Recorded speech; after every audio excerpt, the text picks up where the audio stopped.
The music room at Lincoln Elementary was always quiet before the storm of children arrived.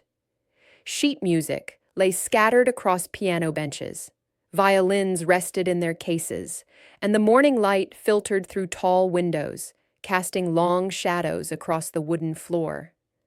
Skyla Morrison adjusted the music stand for the third time, though it didn't need adjusting. It was her way of centering herself before the day began. At 38, she had been teaching music at Lincoln Elementary for nearly 6 years. The children loved her gentle patience, the way she never raised her voice, even when Tommy Henderson played his recorder like it was a weapon of mass destruction. What they didn't know, what nobody in the small town of Cedar Falls knew, was that Skyla Morrison had once been Staff Sergeant Skyla Morrison, United States Marine Corps, Force Reconnaissance. For 8 years, she had operated in places that didn't exist on most maps, with people whose names were classified long after their missions ended. She wore no reminders of that life. No pins, no patches, no stories shared over coffee in the teacher's lounge.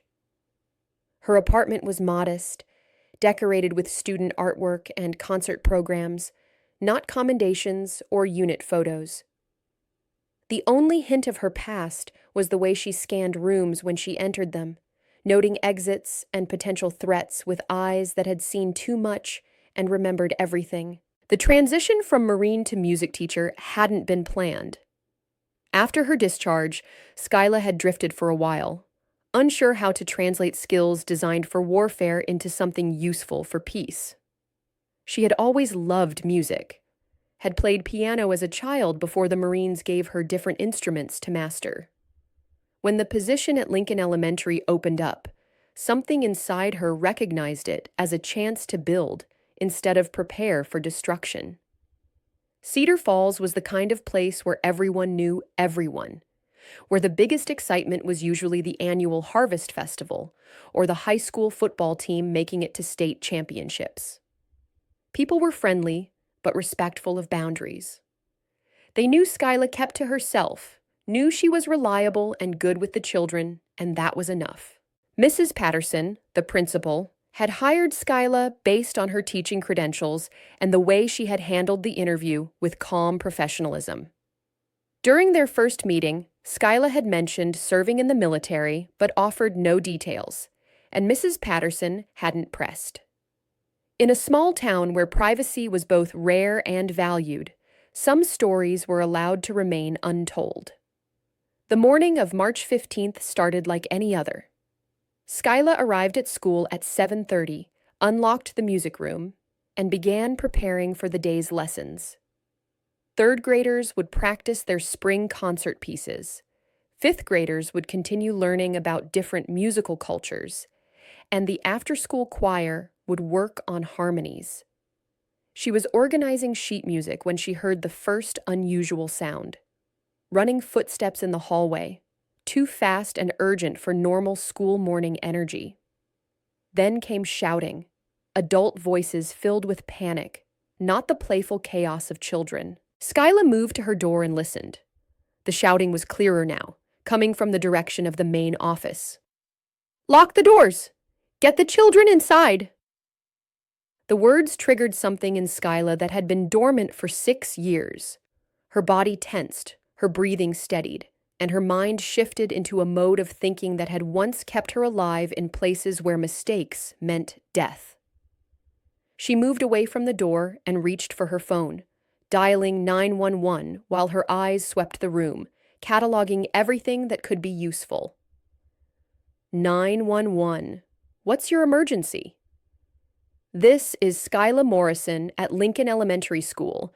We have a situation.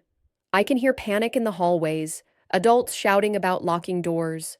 I believe there may be an intruder on campus. Ma'am, we're already dispatched to your location.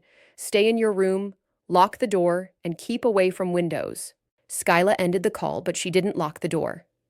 Instead, she cracked it open and listened. The school's PA system crackled to life with Mrs. Patterson's voice, strained and barely controlled. "Attention staff and students. We are implementing lockdown procedures immediately. Teachers, secure your classrooms and account for all students. This is not a drill. Through the crack in her door, Skyla could see children being rushed into classrooms, teachers pulling them by their hands, some kids crying, others confused and scared.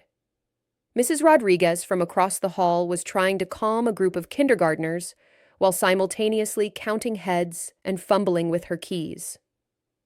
That's when Skyla saw him. A man in dark clothing was walking slowly down the main hallway, visible through the glass doors that separated the music wing from the rest of the school. He wasn't running, wasn't shouting, but there was something wrong with the way he moved, something purposeful and threatening. In his right hand, he carried something dark and metallic. Skyla felt her training take over completely. Her heartbeat slowed instead of speeding up, her vision sharpened, and her mind began running through scenarios and options with mechanical precision. She had been in situations like this before, though in different contexts, in different countries, with different stakes but the same fundamental truth. Innocent people were in danger, and she had the skills to help. She closed her door quietly and moved to the supply closet where she kept extra instruments and equipment. Behind a stack of music books, she found what she was looking for: a small emergency kit she had put together during her first year of teaching.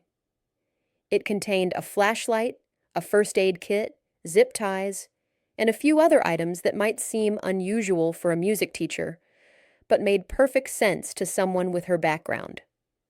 Skyla also retrieved her phone and quickly sent a text message to Mrs. Patterson. "Morrison here. I have eyes on the threat. Male, dark clothing, armed, moving through main hallway toward classroom wing. I'm going to try to help. Do not send anyone to music room." She didn't wait for a response. Moving to the window, Skyla assessed her options. The music room was on the ground floor with windows facing the playground.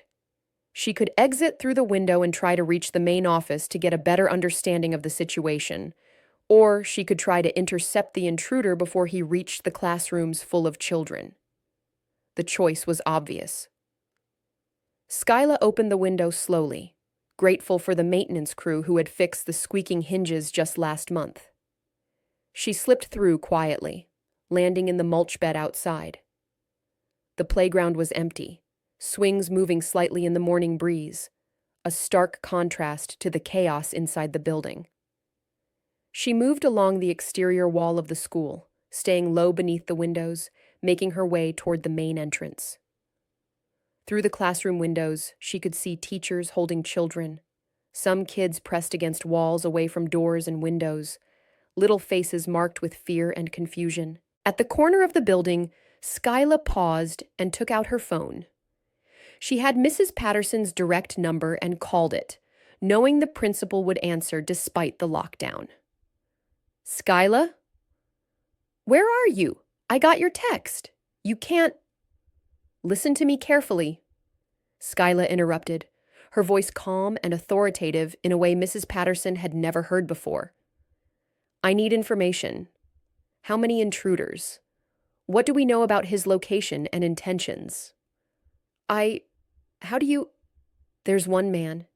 He came through the main entrance about 10 minutes ago. He has a gun. He's saying he wants to talk to someone in charge, but he's also talking about making people pay attention. Skyla, the police are coming.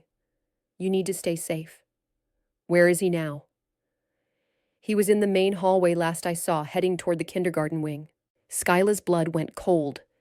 The kindergarten wing housed the youngest children in the school, 5- and 6-year-olds who wouldn't understand what was happening, wouldn't be able to follow complex instructions or stay quiet when they were scared.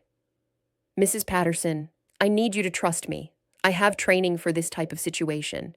I'm going to try to intercept him before he reaches those children." "Skyla, what training?" "You're a music teacher." "Not always. Can you access the PA system from where you are?" "Yes, but in 5 minutes, I need you to make an announcement.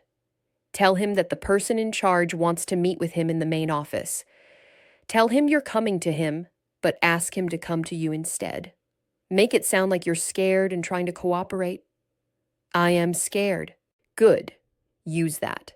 But Mrs. Patterson, do not actually go to the main office. Stay where you are and keep yourself safe. The announcement is just to get his attention and hopefully draw him away from the children. Skyla ended the call before Mrs. Patterson could argue and began moving toward the main entrance of the school. The front doors were probably locked now, but she knew other ways in. The service entrance near the cafeteria was usually propped open during morning deliveries. If she was lucky, it still would be. She moved quickly but quietly along the back of the building, passing beneath windows where she could see the kitchen staff huddled together in the walk-in cooler, following lockdown procedures. The service door was indeed propped open. Skyla slipped inside and found herself in the familiar territory of the school's back hallways.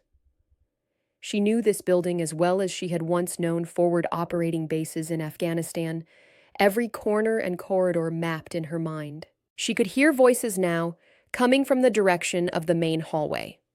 One voice was deeper, male, agitated. The other was Mrs. Patterson's, coming through the PA system as they had planned.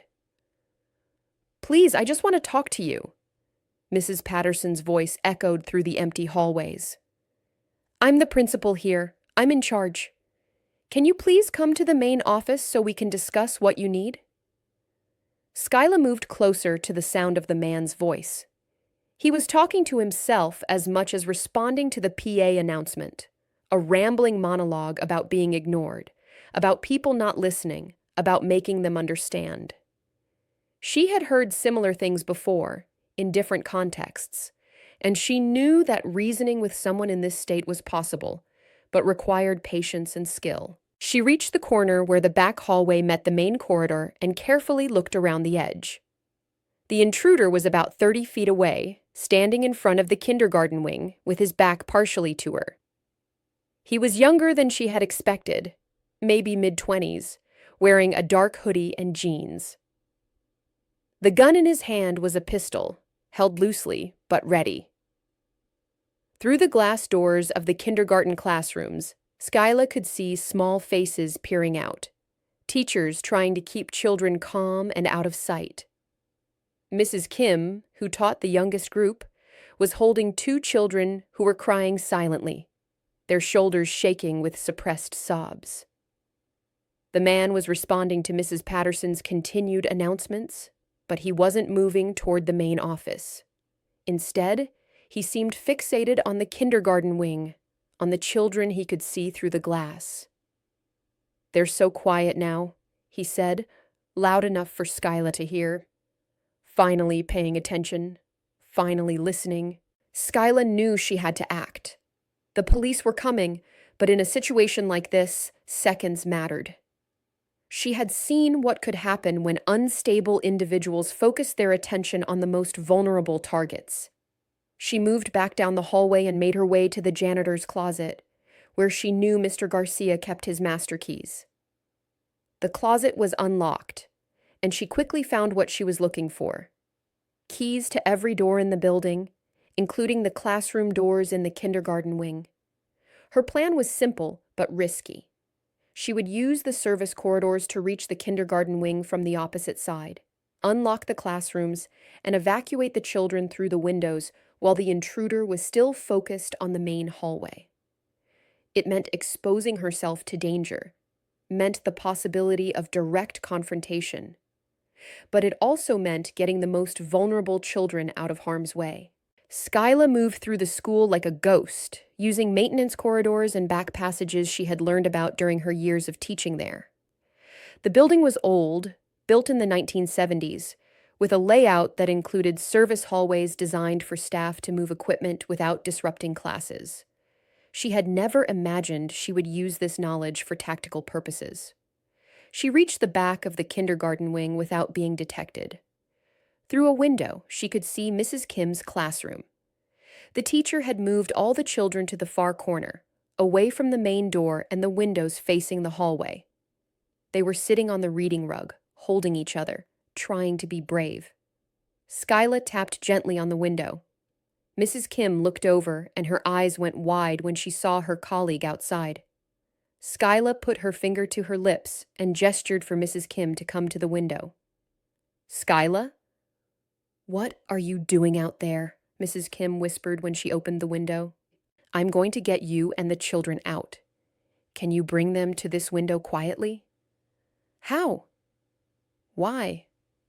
Skyla, it's dangerous out there. Trust me, I have experience with situations like this. Bring the children here, and I'll help them climb out.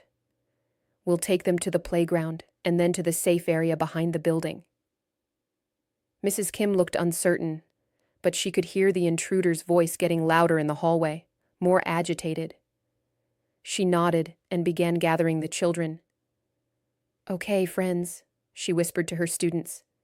We're going to go outside through the window. It's like an adventure, but we need to be very quiet mice. Can you do that for me? The children nodded solemnly. Even at 5 and 6 years old, they understood that this was serious, that their teacher was scared, and that they needed to follow instructions exactly. One by one, Skyla helped lift the children through the window. She had positioned herself so she could catch each child and lower them gently to the ground outside. Her movements were efficient and calm, even as she kept one ear focused on the sounds coming from inside the building. Miss Morrison? Whispered a little girl named Emma as Skyla lifted her through the window. Are we going to be okay? Yes, sweetheart, Skyla replied quietly. We're going to be just fine. You're being so brave. When all the children and Mrs. Kim were outside, Skyla led them quickly but quietly to the far side of the playground, behind the equipment shed where they would be out of sight from the school building. Other teachers were already there with their evacuated students, having used different routes to reach safety. Stay here with Mrs. Kim, Skyla told the children. The police officers will come soon to make sure everyone is safe. Where are you going? Mrs. Kim asked, though she seemed to already know the answer. There are still children inside. Skyla made her way back to the school building. She could hear sirens in the distance now, but they weren't close enough yet.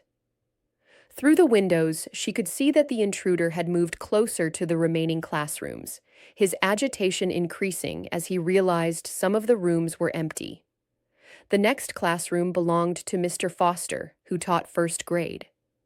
Skyla could see him through the window, trying to keep 20 children calm and quiet while pressed against the wall farthest from the door. The children were older than the kindergartners, but they were still so small, still so vulnerable. She repeated the process, tapping on the window, explaining her plan, and helping evacuate the classroom. Mr. Foster was hesitant at first, but when he saw how smoothly the evacuation went, how Skyla seemed to know exactly what she was doing, he trusted her judgment. You've done this before, he said as he climbed through the window himself, the last to leave his classroom. Something like it, Skyla replied. By the time she reached the third kindergarten classroom, the intruder had noticed that rooms were emptying. His voice had changed, become more frantic, more dangerous. Where are they going? They can't leave. They need to listen. Skyla knew she was running out of time. The last classroom contained Mrs. Thompson's first grade class, and they were trapped. The intruder was too close now, positioned where he could see anyone trying to approach their windows from the outside. She had to make a choice. Try to continue the evacuations and risk being seen, or create a distraction that would draw the intruder away from the remaining children. The decision was easy. Skyla made her way back inside the building, using the service entrance she had found earlier. She moved through the back hallways until she was behind the intruder, who was now standing directly outside Mrs. Thompson's classroom, pounding on the door. I know you're in there. Open this door. Excuse me. Skyla's voice was calm, steady, and carried the unmistakable tone of someone accustomed to being obeyed. The intruder spun around, raising his weapon, but stopped when he saw her. She was standing about 20 feet away in the main hallway, hands visible, posture relaxed but ready. She looked nothing like a threat. A woman in her late 30s wearing a cardigan and comfortable shoes, someone who looked like she belonged in a school. "Who are you?" the man demanded, his gun wavering between pointing at her and pointing at the classroom door. "My name is Skyla Morrison. I teach music here. I think you wanted someone in charge to listen to you. I'm listening." The man's eyes darted between Skyla and the classroom door, uncertain. "You're not in charge. The principal is in charge. The principal is hiding in her office. I'm here. I'm listening. What do you need to tell me?" Skyla took a small step forward, her movements slow and non-threatening. She had done this before, in different circumstances, talking to people who were armed and desperate and convinced that violence was their only option. "Everyone ignores me," the man said, his voice breaking slightly. "At work, at home, everywhere I go, people look right through me like I don't exist." "I can see you," Skyla said simply. "I'm not ignoring you. What's your name?" "David. David Chen." "David, I can see that you're in pain. I can see that you feel like no one has been paying attention to what you need. But these children, they don't have anything to do with that.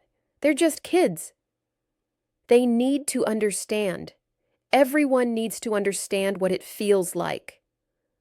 The gun was still in his hand, still dangerous. But Skyla could see that David was struggling. Part of him wanted to be heard, to be understood, and part of him was horrified by what he was doing. "I understand," Skyla said, taking another small step forward. "I know what it's like to feel invisible, to feel like your problems don't matter to anyone else. But hurting children won't change that. It will only make things worse." "How do you know?" David demanded. "How could you possibly know?" "Because I've been there. Because I've felt that same emptiness, that same anger. And because I've learned that there are better ways to be seen, better ways to be heard."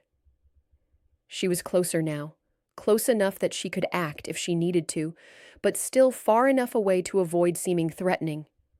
Her voice remained calm, steady, the voice of someone who had talked people down from bridges and rooftops and worse. "The police are coming, David. You can hear the sirens. In a few minutes, this hallway is going to be full of officers with guns, and they're going to be scared and ready to shoot. But right now, it's just you and me. We can figure this out together." David's hand was shaking now, the gun wavering as he struggled with conflicting impulses. "I don't want to hurt kids. I never wanted to hurt kids. I just wanted someone to pay attention."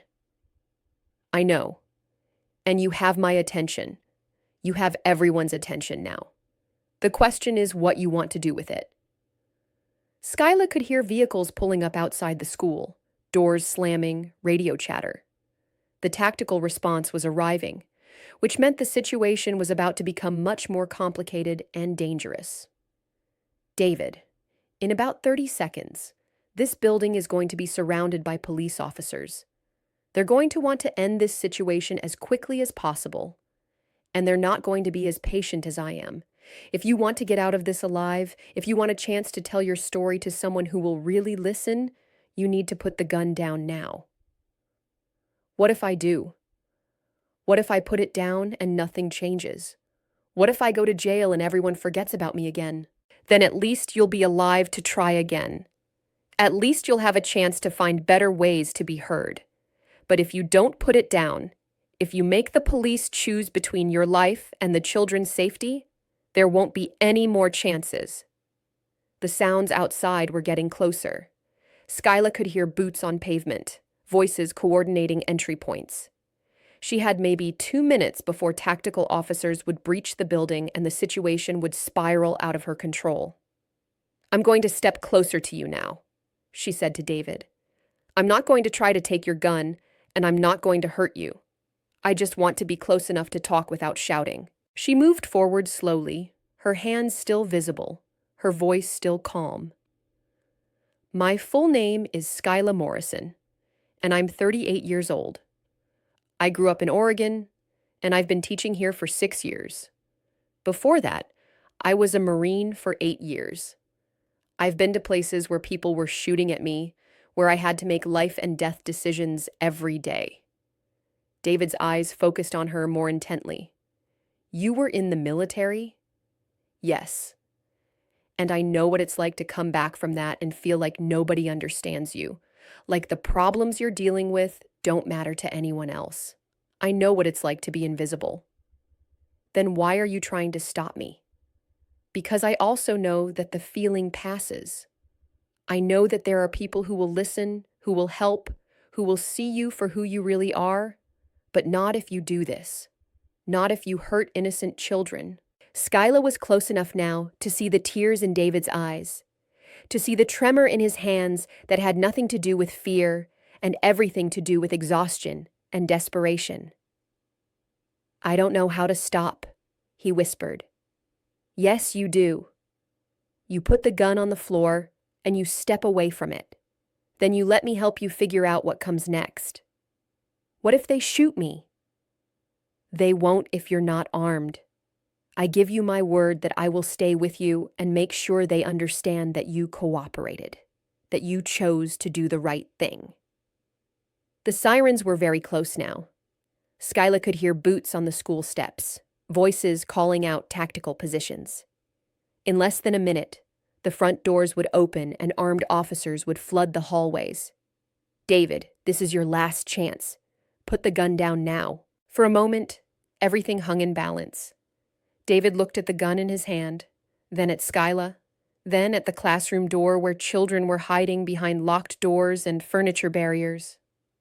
I'm sorry, he said, and slowly bent down to place the gun on the floor. Good, Skyla said, stepping forward quickly to kick the weapon away from him. Now put your hands behind your head and get on your knees. David complied, and Skyla positioned herself between him and the classroom, her body language clearly indicating to anyone who entered that the situation was under control. The tactical officers burst through the main entrance 30 seconds later, moving with precision and purpose, weapons drawn and ready. They found Skyla standing calmly in the hallway, hands raised and visible, with David kneeling on the floor behind her, his hands laced behind his head. Situation secure, she called out to the officers. Weapon on the floor to my right. Suspect is compliant. The lead officer, a sergeant with 20 years of experience, took in the scene with professional eyes. He saw a woman who clearly knew what she was doing, who had positioned herself and the suspect in a way that minimized danger to everyone involved. Ma'am, are you injured? No injuries. The suspect's name is David Chen. He's been cooperative for the last few minutes. There are still children in the classroom behind me, but they're secure. Are you law enforcement? Former military. I'm a teacher here. The sergeant nodded and signaled for his team to secure David, while other officers began checking the remaining classrooms. Within minutes, the last group of children and their teacher were evacuated safely. As David was led away in handcuffs, he looked back at Skyla. Thank you, he said quietly. She nodded once, a small acknowledgement that meant more than words could express. The aftermath of the incident unfolded like a carefully choreographed dance. Emergency medical personnel checked every person who had been in the building, even though no one had been physically injured. Police officers took statements from teachers, administrators, and maintenance staff. News crews set up outside the school, their cameras and microphones ready to capture whatever story would emerge from the chaos. But the person they all wanted to talk to, the music teacher who had somehow talked down an armed intruder and evacuated dozens of children without a single injury, was nowhere to be found. Skyla had slipped away during the immediate aftermath, when everyone was focused on securing the scene and accounting for all the children. She had given her statement to the police, provided her contact information, and then quietly disappeared. She went home to her small apartment, made herself a cup of tea, and sat in her favorite chair by the window. Her hands were steady as she held the mug. Her breathing was normal, and her heartbeat had returned to its resting rate. The training never really left you, she thought. It just waited quietly until you needed it again. Her phone rang constantly throughout the evening. News reporters who had somehow gotten her number, colleagues who wanted to check on her, district administrators who needed to debrief the incident. She let them all go to voicemail. The only call she answered was from Mrs. Patterson. "Skyla? Thank God you're okay. Where did you learn to do that? How did you know what to do?" "I told you I had training." "But you said you were a Marine. You didn't say you were—" "What are you exactly?" Skyla was quiet for a long moment. "I was a lot of things. Now I'm a music teacher. The police want to talk to you again. The FBI is involved now, and they have questions about your background, about how you handled the situation. I'll cooperate with any investigation they need to do. But Mrs. Patterson, I hope this doesn't change anything. I hope I can keep teaching here." "Change anything? Skyla, you saved those children's lives. You're a hero." "I'm a teacher who did what needed to be done. That's all."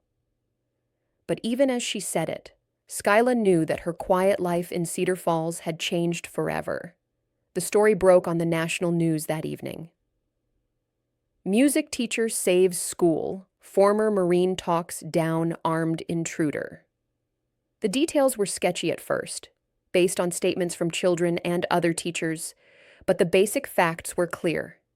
Skyla Morrison, a music teacher with a military background, had single-handedly evacuated multiple classrooms and then confronted the gunman, convincing him to surrender without firing a shot.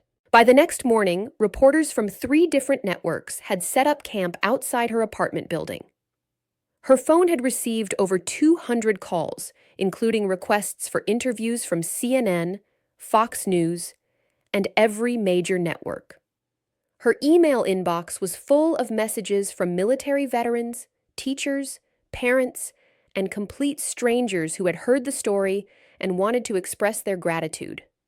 Skyla ignored them all. Instead, she drove to school, where she found Mrs. Patterson in her office, looking exhausted but relieved. "The children are asking about you," Mrs. Patterson said, "especially the kindergartners. They want to know when Miss Morrison is coming back." "I'm here now. Are we having classes today?" "Skyla, the school is closed for the rest of the week.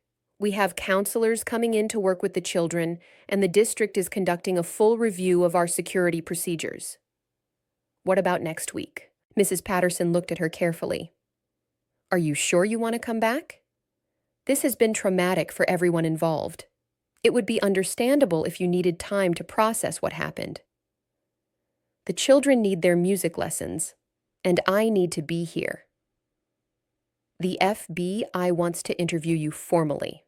They're interested in your military background, in how you were able to handle the situation so effectively." Skyla nodded. "I'll cooperate with whatever they need to know. But I hope you understand that some parts of my service record are classified. I can't discuss certain operations or assignments." "What exactly did you do in the Marines?"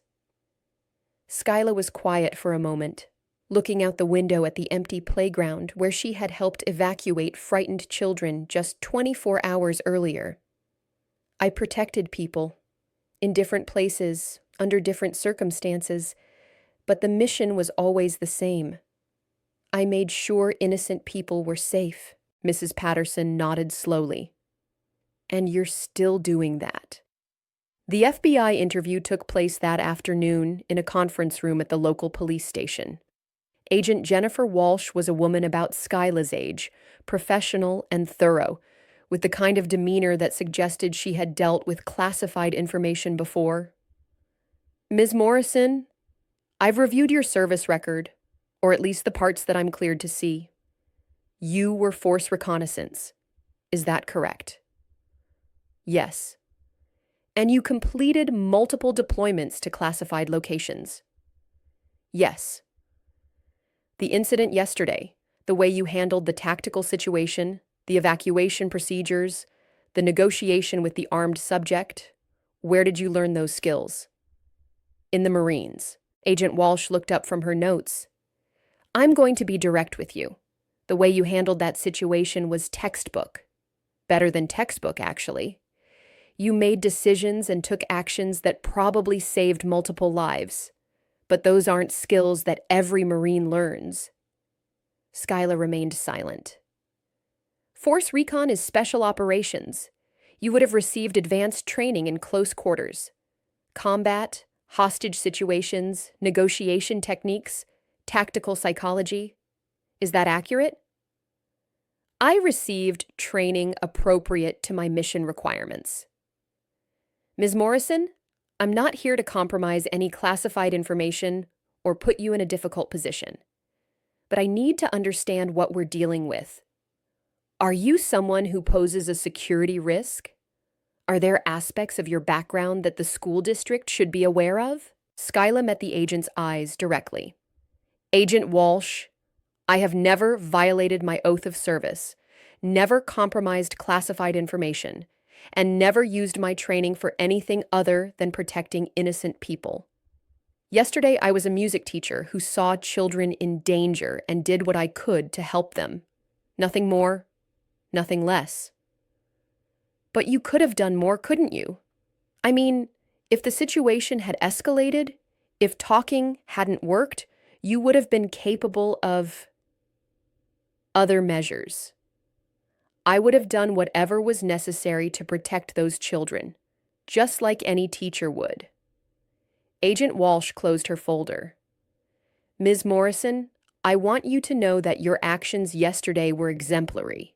You potentially prevented a tragedy, and you did it with minimal risk to yourself and others.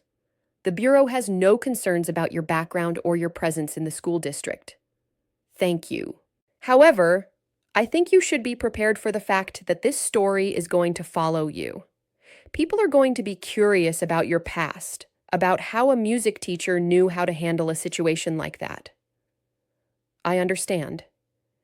Do you have any concerns about returning to work? Any worries about your safety or the safety of others? Skyla considered the question carefully. My only concern is that this incident might interfere with my ability to do my job. Those children need stability and normalcy. They need their music classes and their school routines. I hope that whatever attention this brings doesn't disrupt that. Agent Walsh nodded. For what it's worth, I think the children are lucky to have you. When Skyla returned to school the following Monday, she found a crowd of reporters waiting outside the building. The principal had arranged for additional security, and the police were keeping the media away from the school entrance, but their presence was unavoidable. Inside, the atmosphere was different. Teachers who had barely spoken to her before now looked at her with a mixture of respect and curiosity. Some seemed nervous around her, as if they weren't sure how to act around someone with her background. Others were effusive in their gratitude, thanking her repeatedly for her actions. But it was the children who provided the most honest reactions. Miss Morrison! Emma, one of the kindergartners she had evacuated, ran up to her in the hallway. You saved us! You're like a superhero!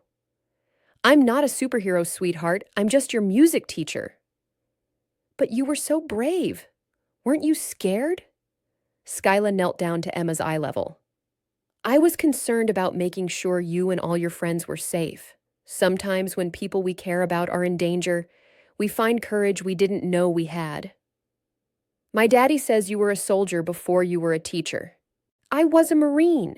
That's a little different from a soldier, but yes, I served in the military before I became a teacher. Did you fight bad guys?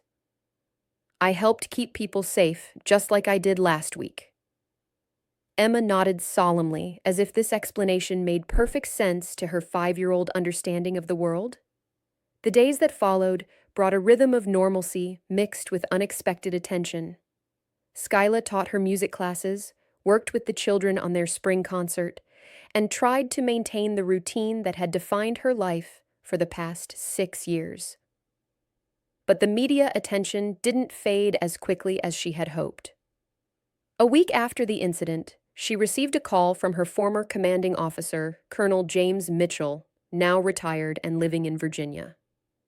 "Skyla, I saw the news. Hell of a thing you did out there." "Sir, I didn't expect to hear from you." "You never do expect it, do you? That's what made you good at the job. Listen, I've had calls from some people. Pentagon brass, State Department. They're interested in your current situation." Skyla felt a familiar tension in her chest. "What kind of interest?" "The good kind. They want to know if you'd consider coming back. Not active duty, but contractor work. Your skills are still relevant, apparently." "I'm not interested, sir." "I told them you'd say that. But Skyla, what you did at that school, that wasn't just good tactics. That was leadership under pressure of the highest order. People like you are rare." "People like me burn out, sir. That's why I left." Colonel Mitchell was quiet for a moment. "Fair enough. But if you ever change your mind, you know how to reach me." After she hung up, Skyla sat in her classroom, looking at the piano where she had spent countless hours teaching children to find joy in music.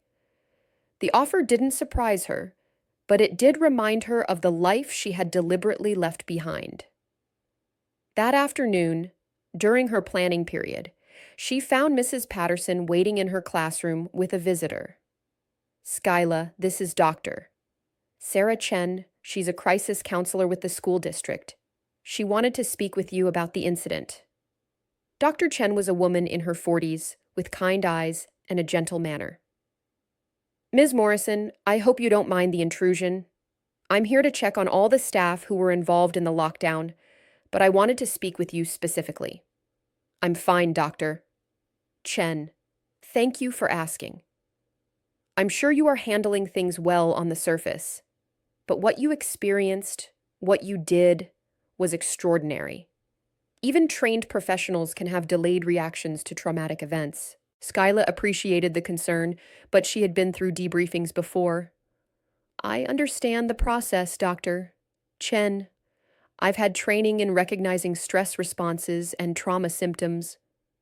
Military training, among other things." Dr. Chen nodded. "I suspected as much. But Skyla, can I be frank with you?" "Of course." "What you did wasn't just brave. It was incredibly risky. You put yourself in harm's way to protect children, and while the outcome was positive, things could have gone very differently. They could have, but they didn't. Do you ever think about what might have happened if your approach hadn't worked? If David Chen had decided to use his weapon?" Skyla considered the question carefully. She had thought about it, had run through alternative scenarios in her mind, but not with the kind of obsessive replay that indicated trauma. "I think about it the same way I thought about any mission I was given. You assess the risks, you make the best decision you can with the information available, and you execute that decision. Sometimes it works, sometimes it doesn't. And if it doesn't work, then you adapt and try something else, or you accept the consequences." Dr. Chen studied her for a moment. "Have you always been able to compartmentalize danger this way?" "It's a necessary skill in some professions." "Including teaching?" Skyla smiled slightly. "Usually teaching involves different kinds of challenges." Their conversation continued for another 30 minutes, covering topics like sleep patterns, stress responses, and adjustment to civilian life after military service. Dr. Chen was thorough and professional, but Skyla could tell she was also genuinely concerned.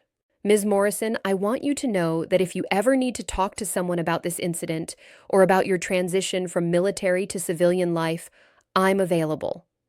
Many veterans find that major incidents can trigger unexpected reactions." "I appreciate that, Dr. Chen, truly." "One more question, if you don't mind. Do you miss it? The military life?" Skyla looked out the window at the playground where children were having recess, their laughter and shouts of joy drifting through the glass. I miss the clarity of purpose. I miss knowing exactly what my mission was and having the tools to accomplish it. But I don't miss the reasons we needed those missions in the first place. And now? What's your mission now? Teaching children to love music, helping them find their voices. It's a different kind of service, but it's still service. Dr. Chen nodded and gathered her notes.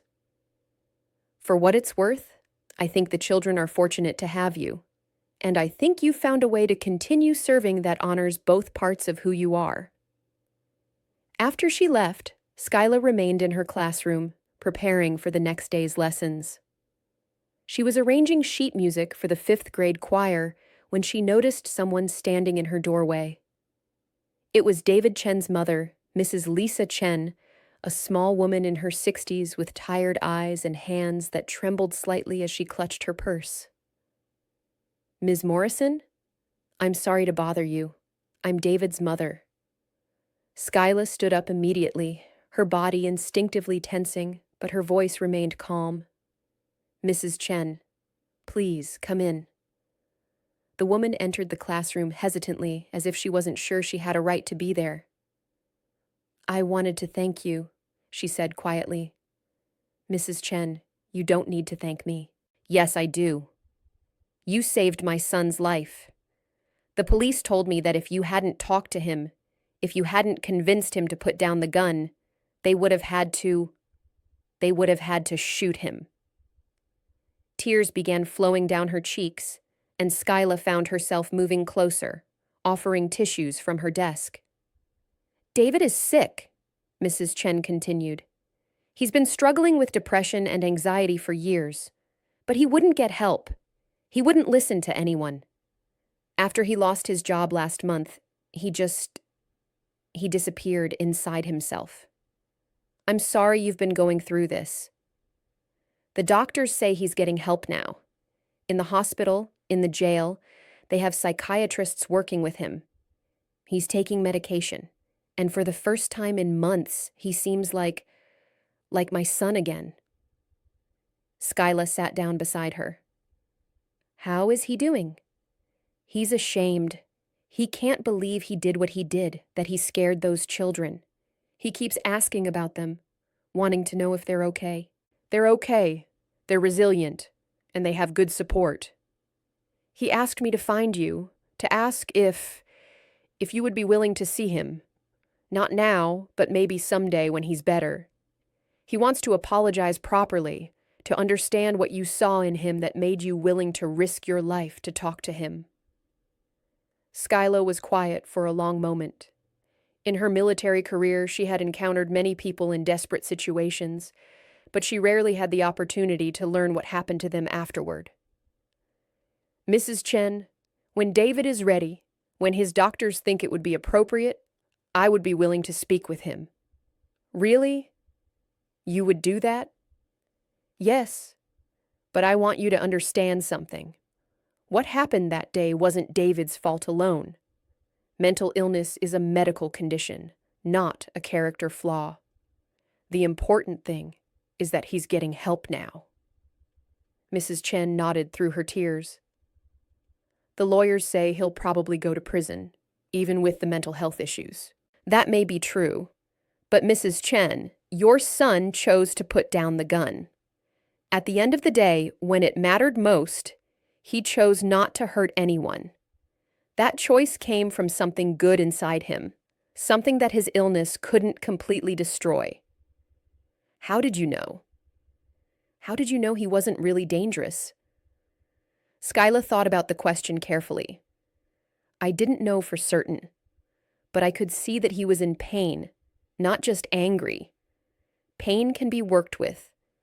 Pure anger is much more dangerous.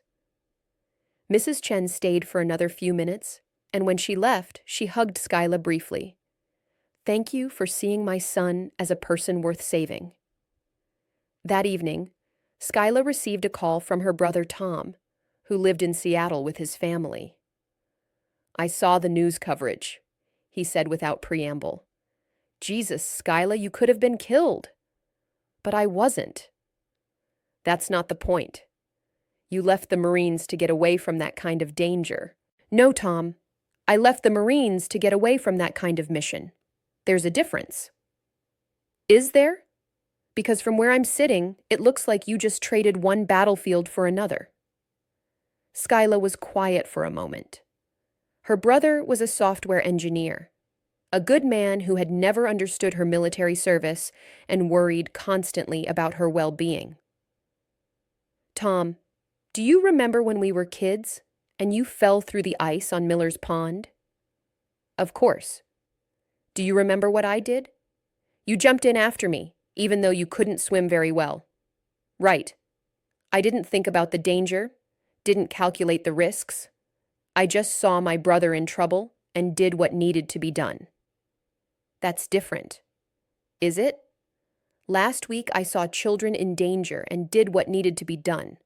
The skills I used were different, but the motivation was the same. Tom was quiet for a while. Finally, he said, Mom and Dad would be proud of you. I hope so. Are you going to stay there? In Cedar Falls? As long as they'll have me. And if the media attention doesn't die down, if people won't let you just be a music teacher, then I'll figure something out. But Tom, for the first time in years, I feel like I'm exactly where I'm supposed to be. The spring concert was held 3 weeks after the incident.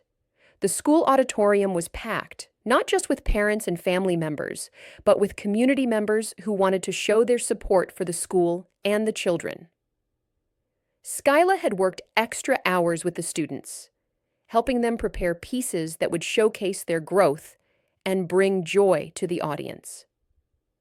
She had chosen songs about courage, friendship, and hope, themes that felt appropriate given what the school community had experienced together. As she stood at the piano, watching her students file onto the stage in their best clothes, she felt a deep sense of satisfaction. These children had been through something traumatic, but they had persevered.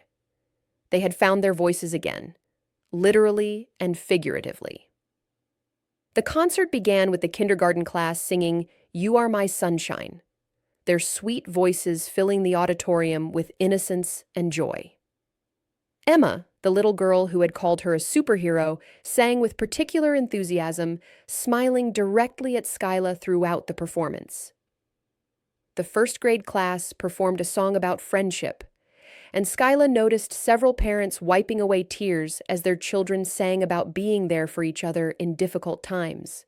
When it came time for the 5th grade choir, Skyla had chosen a more challenging piece, "Lean on Me" by Bill Withers. The students had worked hard to master the harmonies, and as they sang about being there for one another, the message resonated throughout the auditorium. But it was the finale that brought the house down. All the students from kindergarten through 5th grade joined together on stage to sing "What a Wonderful World." As Louis Armstrong's timeless lyrics filled the auditorium, celebrating the beauty and goodness that exists even in a troubled world, there wasn't a dry eye in the house. When the final notes faded, the audience erupted in applause that lasted for several minutes. Children beamed with pride, parents cheered, and teachers wiped away tears. Skyla stepped to the microphone to thank the audience and dismiss the students. But before she could speak, something unexpected happened. Mrs. Patterson walked onto the stage carrying a small wooden plaque.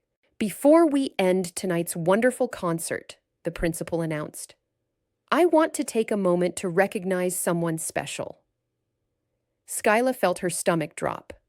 She had specifically asked that there be no public recognition, no speeches about the incident. "Ms. Morrison," Mrs. Patterson continued, "has been our music teacher for 6 years. In that time, she has worked with hundreds of children, helping them discover the joy of music and the power of their own voices." The audience applauded, and Skyla smiled politely, hoping this would be brief. but 3 weeks ago, Ms. Morrison showed us that her dedication to our children goes far beyond music lessons. When our school faced its darkest hour, she stepped forward with courage and compassion, putting the safety of our students above her own. The applause grew louder, and Skyla noticed that many people in the audience were standing now. This plaque is from the Cedar Falls School Board, the parents and the community members who want to express our gratitude. But more than that, it's a promise from all of us that we will never forget what you did for our children. Mrs. Patterson handed Skyla the plaque, which read, "Presented to Skyla Morrison, Teacher, Marine, Hero, in recognition of extraordinary courage and dedication to the safety and well-being of our students. May your example inspire others to serve with honor and compassion." The standing ovation continued for nearly 5 minutes. Skyla stood holding the plaque, overwhelmed by the response, but also uncomfortable with the attention. When the applause finally died down, she stepped to the microphone. "Thank you for this recognition, but I want to be very clear about something.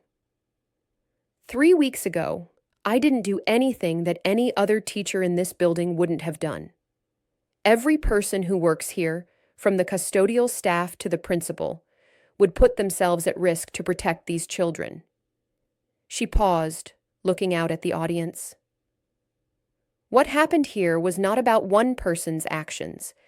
It was about a community coming together in a crisis. It was about teachers who kept their students calm and safe, about police officers who responded quickly and professionally, about parents who trusted us to take care of their most precious gifts. She gestured to the children still standing on stage behind her.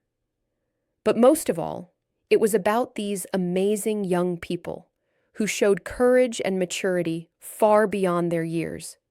They followed instructions, they looked out for each other, and they proved that even in scary situations, goodness and bravery can prevail.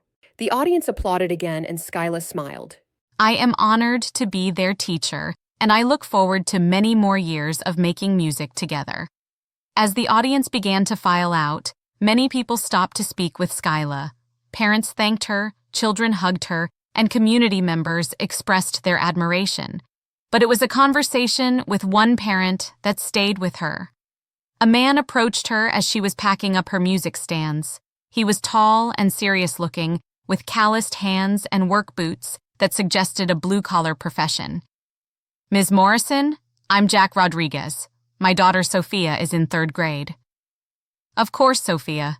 She has a beautiful voice." "She does, but that's not why I wanted to talk to you." He paused, seeming to gather his thoughts. "I'm a veteran too. Army, 2 tours in Iraq. When I got out, I had a hard time adjusting. Felt angry all the time, couldn't sleep, didn't trust anybody." Skyla nodded, understanding where this conversation was heading. "My wife wanted me to get help, but I was too proud, too stubborn. I thought I could handle it on my own." He looked down at his hands. "I came close to doing something stupid, something that would have hurt my family, hurt other people." "What changed?" "My daughter. One day Sophia asked me why I was always angry, why I didn't smile anymore. And I realized that whatever was wrong with me, it wasn't worth destroying her childhood." He looked back up at Skyla. "What you did 3 weeks ago, the way you talked to that young man, the way you saw past his anger to his pain, that could have been me, should have been me, if I'd had someone like you to talk to." "Mr. Rodriguez, seeking help takes just as much courage as any other kind of service. I know that now. I'm in counseling, taking medication, learning how to be the father and husband my family deserves." He paused.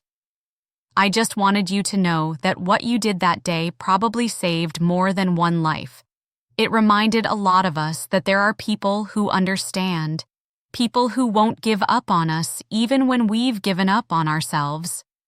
After everyone had left and the auditorium was empty, Skyla sat alone at the piano, playing softly in the dim light. She played some of the songs the children had performed that evening, then shifted into pieces from her own childhood, melodies that had brought her comfort during difficult times. She thought about the path that had brought her here, from a small town in Oregon to military bases around the world, and finally to this school in Cedar Falls. It hadn't been the life she had planned, but it was the life she had chosen, step by step, decision by decision.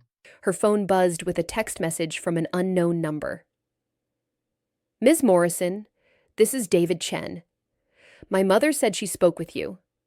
I wanted you to know that I'm getting help and doing better. Thank you for seeing me as a person worth saving.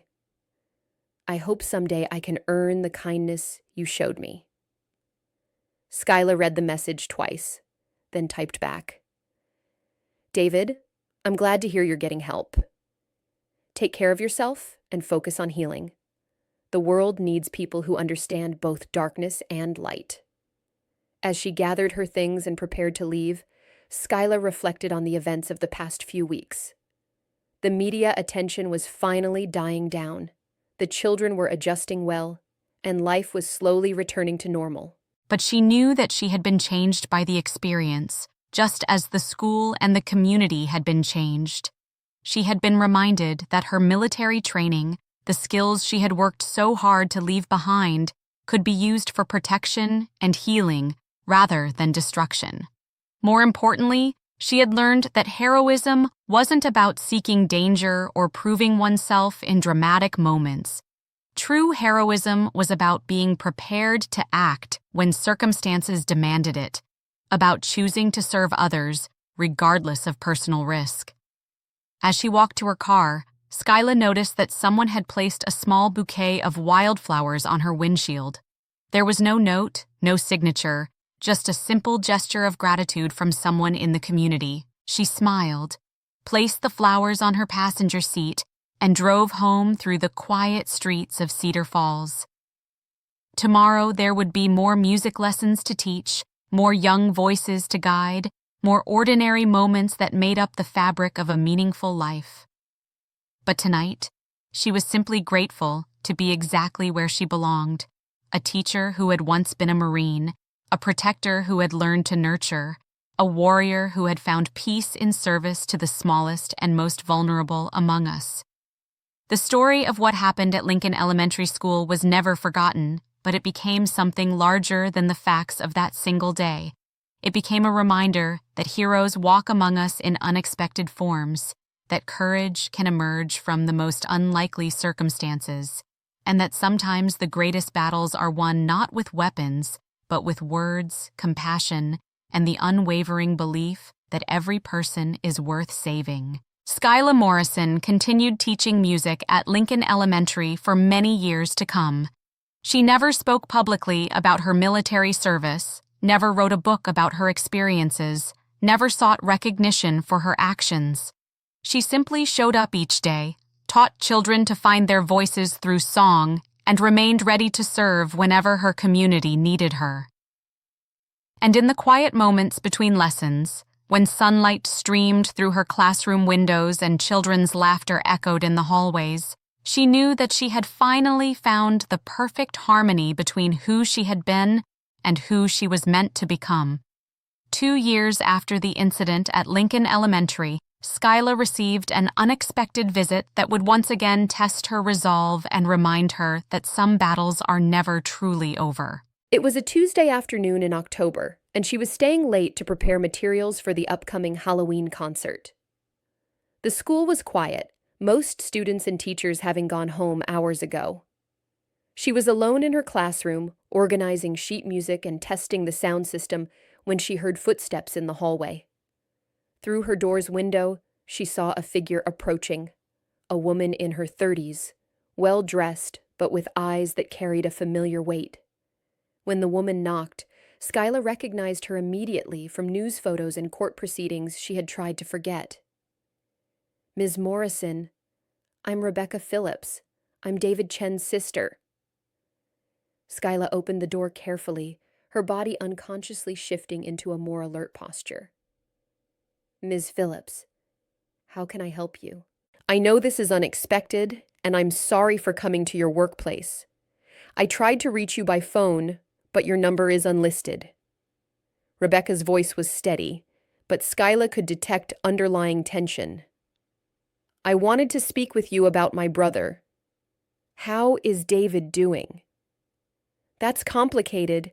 He's been released from the psychiatric facility. He's living with me and my family now, receiving outpatient treatment, working with a counselor. Rebecca paused, wrapping her arms around herself. But Ms. Morrison, I'm worried about him. Skyla gestured for her to enter the classroom and offered her a chair. What kind of concerns do you have? He talks about you constantly. About that day, about what you said to him, about how you saw something in him that no one else did. Rebecca sat down, her hands clasped tightly in her lap. At first, his therapist said this was healthy, that focusing on the positive aspects of that experience was part of his healing process. But now, Now I think it's becoming something else, an obsession. He's researched everything about you, your military service, your teaching career, even details about your family. He talks about wanting to thank you properly, to prove that he's worthy of the chance you gave him.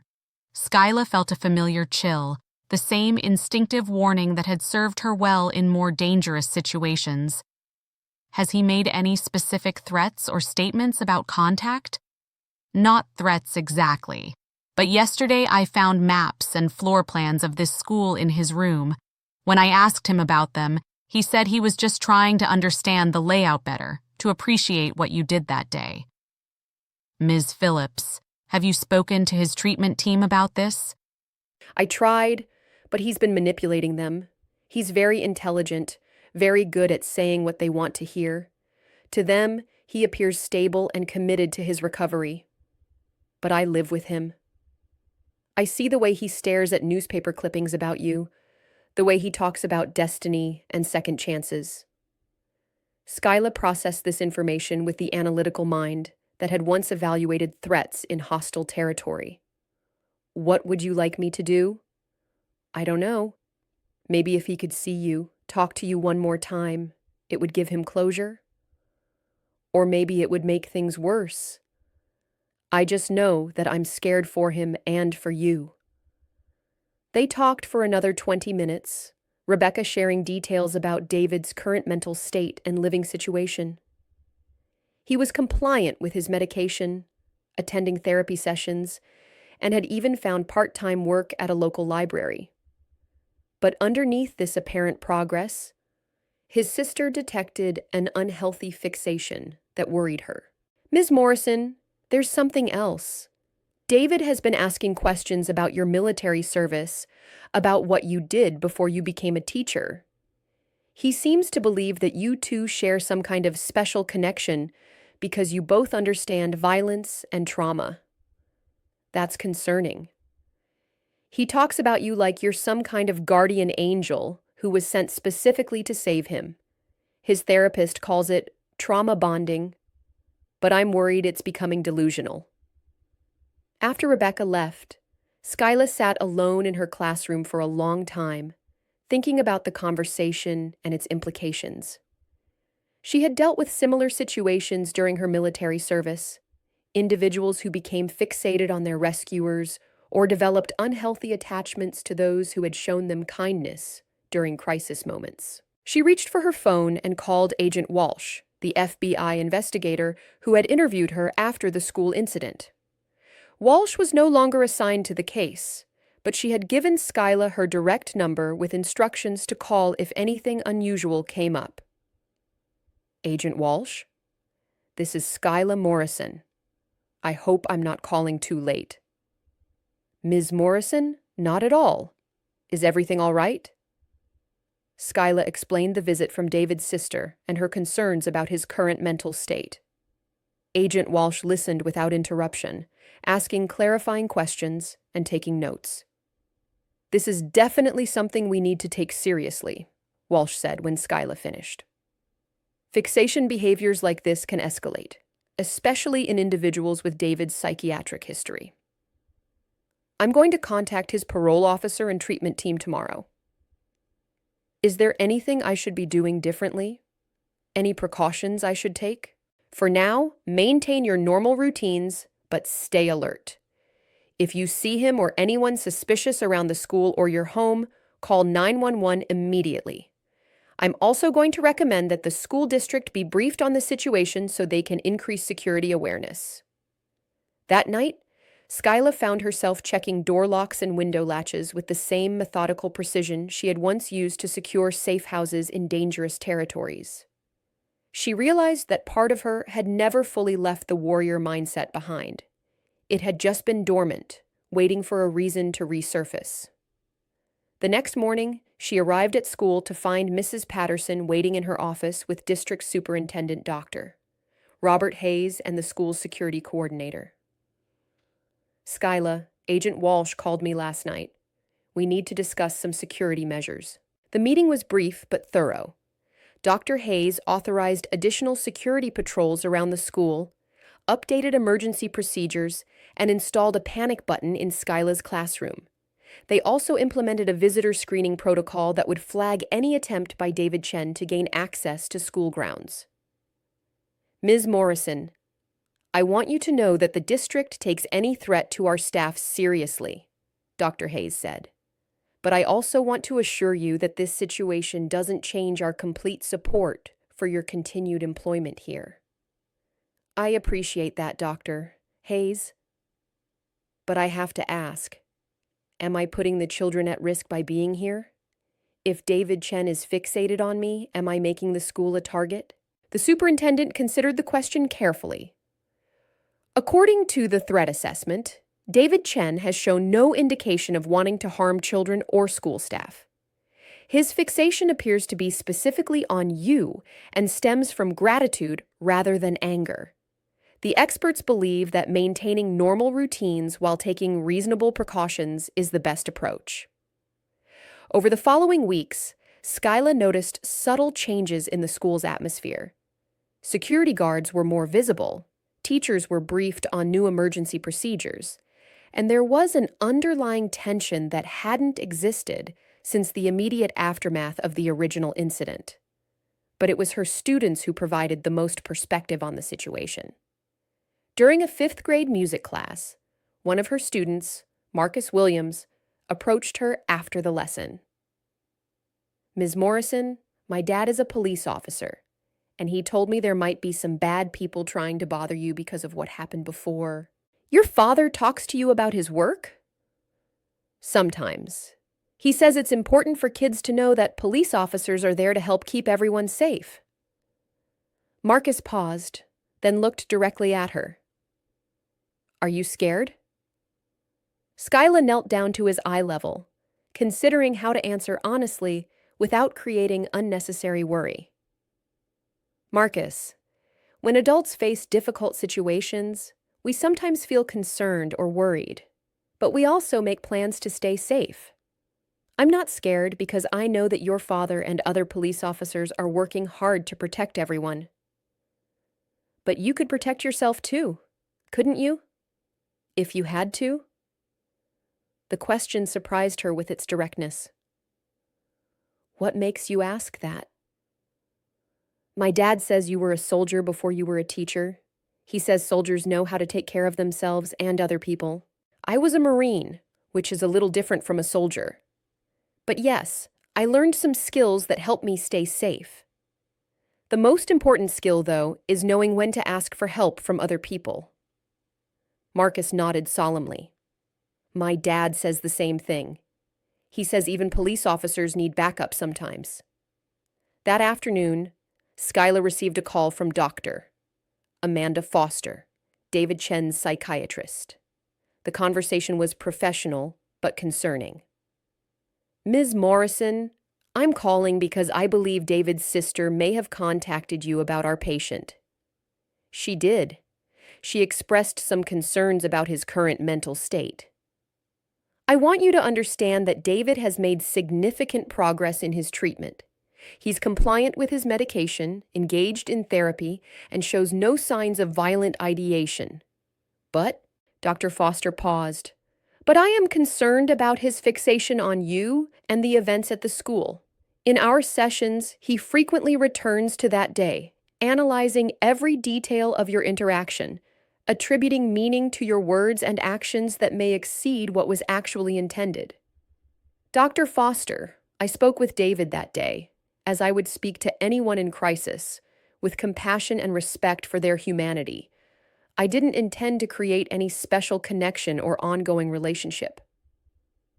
I understand, and that's exactly what makes this situation complex. David's interpretation of your kindness has become central to his sense of self-worth and recovery. He believes that you saw something in him that no one else has ever seen, and he's determined to prove himself worthy of that perception. What does that mean in practical terms? It means he's created a narrative in which you are a pivotal figure in his life story.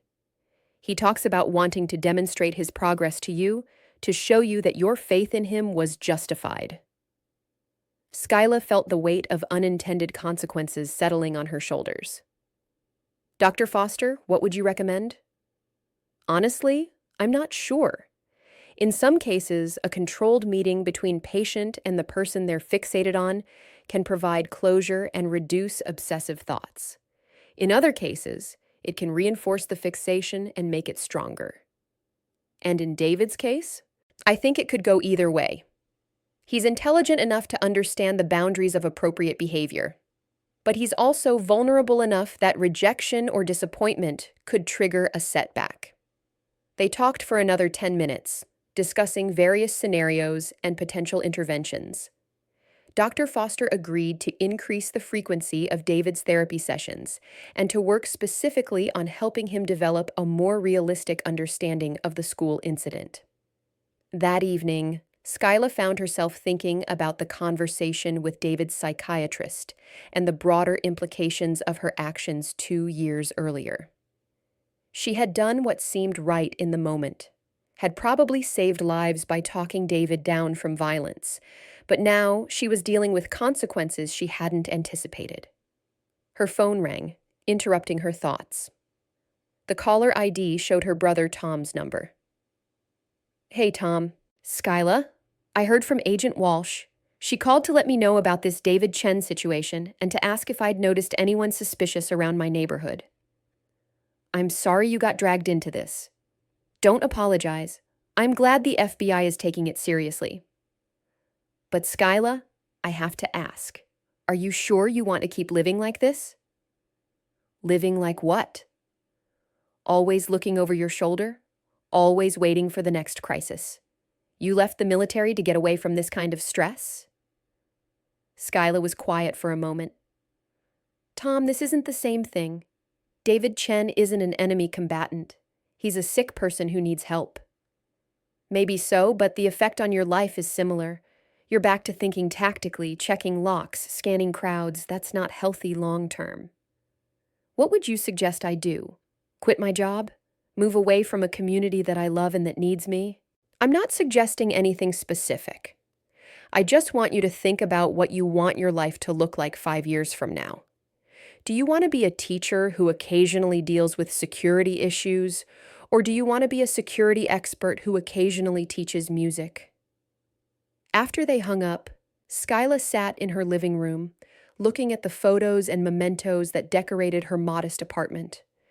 Pictures of her students from various concerts and recitals, thank you cards from parents, a small flag that had been given to her by the school board after the incident. She thought about Tom's question and realized that she didn't have a clear answer. The line between her past and present lives had become blurred again, and she wasn't sure how to restore the separation she had worked so hard to create. A week later, the situation took an unexpected turn. Skyla was leaving school on a Friday afternoon when she noticed a familiar figure sitting on a bench near the playground. David Chen was there, wearing civilian clothes, sitting quietly with his hands folded in his lap. He wasn't approaching the school or trying to gain entry. He was simply sitting, watching, waiting. Skyla's training kicked in immediately. She stepped back inside the school building and called 911, reporting David's presence to the police. Then she called Agent Walsh. "I can see him from here," she told Walsh over the phone. "He's not acting aggressively. but he's clearly violating the restraining order. Stay inside the building. Officers are en route. Skyla watched through the window as two police cars arrived within minutes. The officers approached David calmly, and he offered no resistance when they placed him in handcuffs. But as they led him toward the patrol car, he looked directly at the school building, scanning the windows as if searching for her. Their eyes met across the distance, and for a moment, Skyla saw the same desperate need for connection that she had seen 2 years earlier. But now, it was mixed with something else. Disappointment, perhaps, or confusion about why his gesture of patience and non-aggression hadn't been received as he had hoped. That evening, Dr. Foster called to explain what had happened from her perspective. David told me he was going to the school to wait for you. He said he wanted to prove that he could be near the place where everything happened without causing any harm. Dr. Foster, that sounds like he was testing himself. That's exactly what it was. In his mind, sitting peacefully near the school would demonstrate his progress and stability. He genuinely believed that if you saw him there, calm and non-threatening, you would understand that he was better. Instead, he violated a court order and ended up arrested. Yes, and now he's dealing with the consequences of that poor judgment. He's been returned to inpatient care for evaluation and adjustment of his treatment plan. Skyla felt a complex mixture of relief and sadness.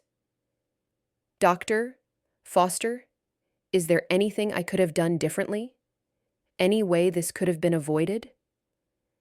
Ms. Morrison, you did everything right. You reported the situation to the authorities, you followed security protocols, and you protected yourself and others. David's actions were the result of his illness and poor judgment, not anything you did or didn't do. The conversation continued for a few more minutes, with Dr. Foster explaining that David would likely be held for several weeks while his treatment team reevaluated his condition and medication. Will he be released again? Skyla asked. Eventually, yes. But with stricter supervision and clearer boundaries. This incident has shown us that his fixation on you is more persistent than we initially believed. Over the following month, life at Lincoln Elementary gradually returned to its normal rhythm. The additional security measures remained in place, but the sense of immediate threat diminished. Skyla found herself able to focus more fully on her teaching, though she remained aware that the David Chen situation was far from resolved. It was during this period of relative calm that she received a letter that would fundamentally change her perspective on the entire situation. The envelope arrived at school, addressed to her in careful handwriting.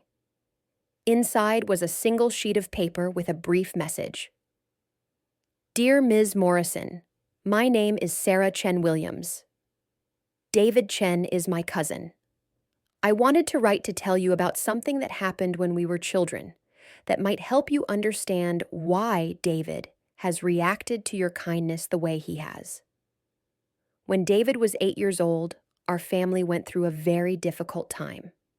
His father left, his mother was struggling with depression, and David was acting out at school.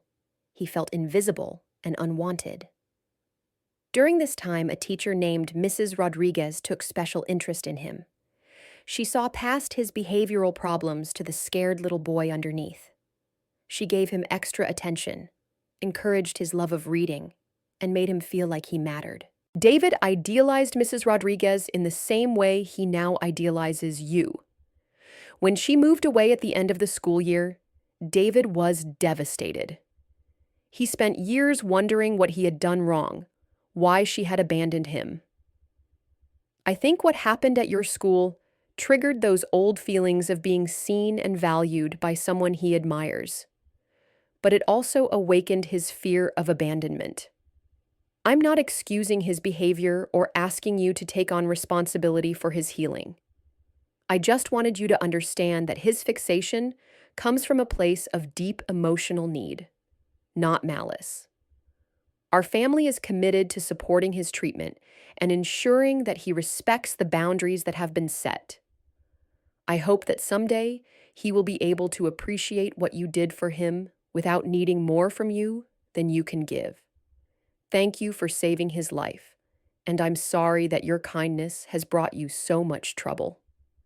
Sincerely, Sarah Chen Williams. Skyla read the letter twice, then sat quietly in her classroom as the pieces of the puzzle fell into place. David's reaction to her intervention made more sense now, viewed through the lens of childhood trauma and abandonment. She realized that her actions on that terrible day had indeed saved his life, but they had also unknowingly reopened wounds that had never properly healed. The kindness she had shown him had become tangled up with his deepest emotional needs and fears. That evening, she called Dr. Foster and shared the contents of the letter. "That's very helpful information, Doctor," Foster said. "It confirms some of the theories we've been exploring in David's therapy. Understanding the root of his attachment patterns will help us work more effectively on his boundary issues." "Dr. Foster, is there anything I can do to help him understand that our interaction wasn't personal? That I would have tried to help anyone in that situation?" "Actually, there might be. With proper supervision and preparation, a structured meeting where you could explain your perspective might be beneficial, but it would need to be carefully planned and conducted in a therapeutic setting." Skyla considered the possibility. The idea of meeting with David again made her uncomfortable, but she also recognized that it might be the only way to give him the closure he needed and to fully resolve the situation. What would that look like? It would be a one-time meeting at the psychiatric facility, with myself and other staff members present. You would have the opportunity to explain your actions and motivations, and David would have the chance to express his gratitude in an appropriate setting. And then we would work with him to understand that the meeting represents closure, not the beginning of a relationship. It would be made clear that there would be no further contact between you. Skyla asked for time to consider the proposal, and Dr. Foster agreed to wait for her decision. That night, she called Agent Walsh to discuss the idea of a supervised meeting. "It's not unprecedented," Walsh said. "We've seen cases where a controlled interaction between victim and perpetrator can be beneficial for both parties. But there are risks." "What kind of risks?" "The main risk is that it could reinforce David's fixation rather than resolve it. There's also the possibility that he might misinterpret your willingness to meet as a sign that you want a relationship with him." They talked through various scenarios, and Agent Walsh agreed to contact Dr. Foster to discuss the security and procedural aspects of such a meeting. "Ms. Morrison, ultimately this has to be your decision. You don't owe David Chen anything beyond what you've already given him. I understand. But if this meeting could help him move forward with his life and reduce the likelihood of future incidents, then maybe it's worth considering." 2 weeks later, after extensive consultation with law enforcement, mental health professionals, and the school district, Skyla made her decision. She would meet with David Chen one final time, under carefully controlled conditions, in an attempt to provide closure for both of them. The meeting was scheduled for a Thursday afternoon at the psychiatric facility where David was receiving treatment.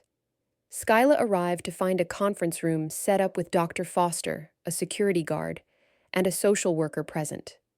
When David was brought in, Skyla was struck by how different he looked. He was calmer, more composed, and seemed genuinely grateful for the opportunity to speak with her. "Ms. Morrison, I want to thank you for agreeing to this meeting. I know my behavior has been inappropriate, and I'm sorry for the trouble I've caused." "David, I appreciate your apology. I wanted to meet with you because I think there may be some misunderstandings about what happened that day at the school." They talked for nearly an hour, with Dr. Foster guiding the conversation and ensuring that it remained therapeutic rather than personal. Skyla explained that her actions had been professional, not personal, and that she would have tried to help anyone in David's situation. "I need you to understand," she said, "that what I did that day was based on my training and my commitment to protecting the children at the school. It wasn't about you specifically, and it doesn't create any ongoing connection between us." David nodded, though she could see him struggling with this reality. "But you saw something in me," he said. "You treated me like I was worth saving." "David, every person is worth saving. Every life has value. That's not something special about you. It's something I believe about all human beings. Even after everything I've done? Even after I scared those children?" "Yes, even after all of that. You made a terrible mistake, but you're not a terrible person. You have the ability to heal, to grow, to contribute positively to the world. But you have to let go of the idea that I'm somehow central to that process."